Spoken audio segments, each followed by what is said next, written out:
ที่ดูสดใสก็คือเป็นเพื่อนกันมา1 ปีและเป็นแฟนมา11 ปีค่ะโอ้โหรวมแล้วรู้จักกันมา12 ปีใช่ค่ะเวลาจะพ้นไปนานสักเท่าไรเธอยังก็อยากให้น้องทั้งสองคนนะคะ ในวันข้างหน้า อยากให้นึกถึงบรรยากาศในวันนี้ที่มีแต่คนที่รักเขาแล้วก็เขารักทำอะไรมีสติ อย่าใช้อารมณ์ตัดสินใจค่ะ เรื่องรักกันเขารักกันอยู่แล้ว เพราะว่าอยู่ด้วยกันตลอดก็ขอให้รักกันอย่างนี้ตลอดไปเวลาจะพ้นไปนานสักเท่าไร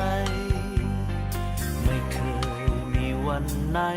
ที่ฉันจะเบื่อเลยต่อให้โลกจะหมุนสักเท่าไรเธอยังคงสดใสอ่อนหวานเหมือนเพราะอะไรคุณถึงจีบผู้หญิงคนนี้แพ้ความสวยครับแล้วก็แพ้ความน่ารักก็เพราะว่าเธอน่ารักทุกๆวันจนไม่อาจเปลี่ยนใจฉันที่มีให้เธอได้เลยฉันก็คงต้องบอกฉันรักเธอเหมือนเคยทุกอย่างจะดูเหมือนฝันตั้งแต่เราได้พบกัน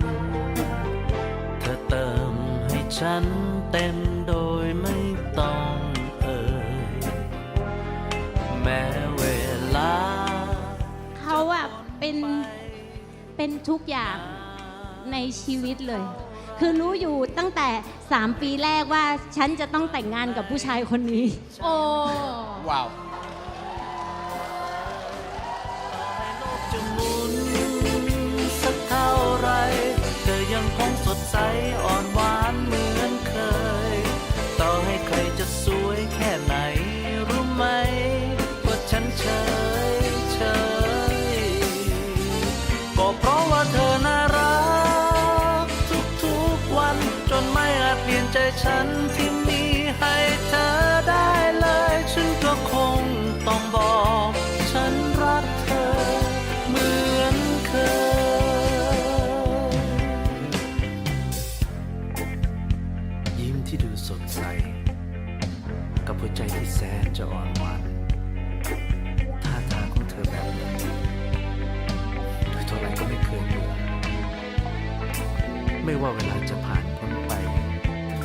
ไม่ว่ามันจะนานสักเท่าไหร่แต่เธอก็ยังคงดูสดใสได้อย่างไม่น่าเชื่อเสียงหัวเราะในวันนั้นฉันยังจำได้จนถึงวันนี้นึกทีไรก็รู้สึกดีและก็ไม่เคยมีวันไหนที่ฉันจะเบื่อ